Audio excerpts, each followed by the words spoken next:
everybody. I'm Frank Kelly, and behind me is my wife, Janet, of 52 years. She's my best friend, business partner, and actually co-founder of our business. And together we've been working closely with shock trauma for the last 40 years. I was privileged to serve in the Maryland Senate, and one of the first people I met after I was elected was R. Adams Cowley, the founder of shock trauma. I had the privilege of talking with him and working with him every day, just about, that I was in the Senate for 3 terms in 12 years. I was fortunate to sponsor the bill that created the Shock Trauma Center and also chair the committee that took the helicopter system and made it statewide and upgraded it. Having worked with Dr. Cowley every day, I fell in love with shock trauma and his genius. He was a thoracic surgeon who during the war would operate on victims of wartime injuries. He fixed everything he could see. 3 days later, the patient would die. He couldn't understand why that was happening. So after the war, he came to the University of Maryland and set up his shop here at the University of Maryland, Baltimore. And they called it the Death Lab.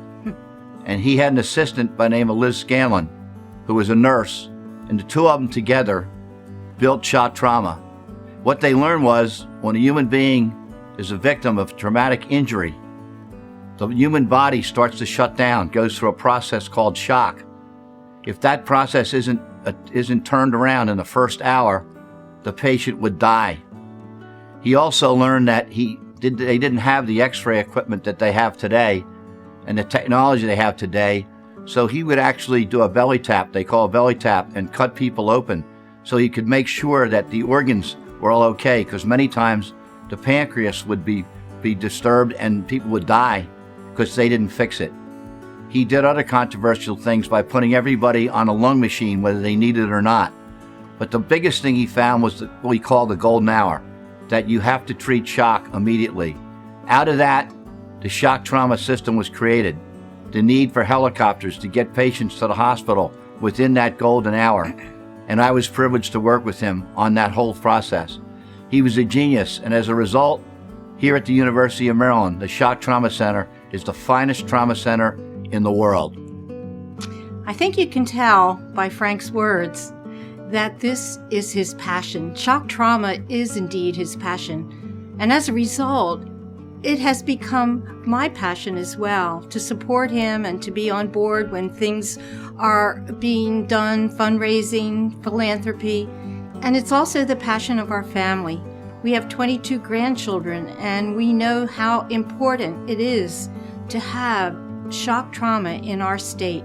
We thank God every day for the ability to, even friends who call and say, we have our kids in shock trauma, can you help?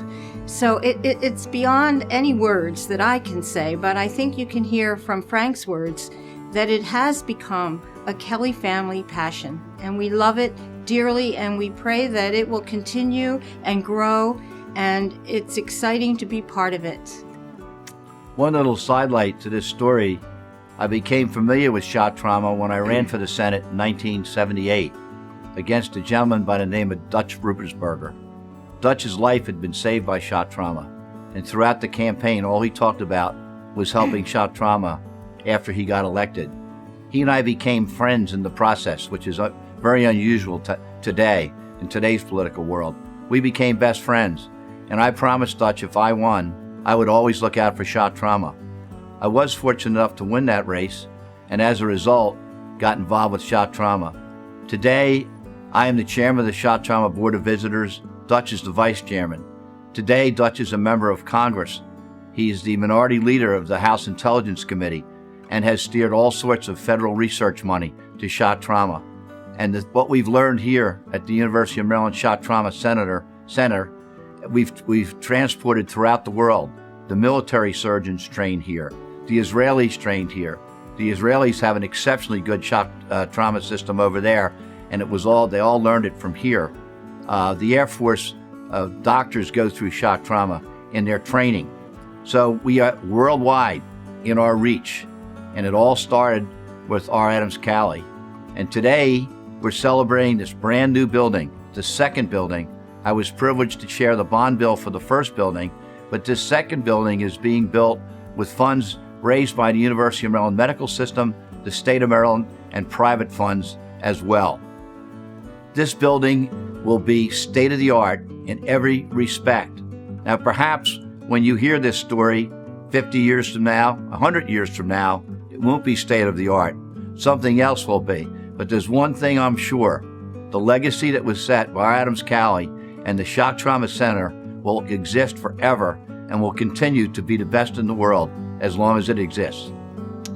And not only is it a wonderful building and the legacy of Dr. Cowley, but indeed it's a legacy of the men and women, the doctors and nurses who work here today. Dr. Scalea, who is the head of the shock trauma unit and all that goes on here, I don't think that man sleeps. He's on call all the time. He's always involved in everything that goes on in this hospital. The nurses are beyond anything that you can imagine. I feel so safe knowing that shock trauma is a wonderful, wonderful shining star of Maryland. And Janet said it, Dr. Cowley always used to brag about the nurses. Keep in mind, his major assistant was Liz Scanlon, who was a nurse when he started here. He raved about the nurses. And anybody who comes here can see that the nurses and the technicians, the administrative support here is unparalleled. These are all the reasons why Janet and I, we've been blessed with resources, have contributed what we could afford to the benefit of shock trauma.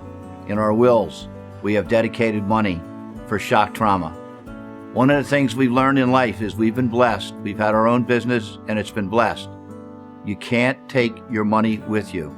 So it's much better to decide now where you want to give your money so someone else doesn't decide it for you. So Janet and I have chosen to put Shock Trauma Center at the top of our giving list.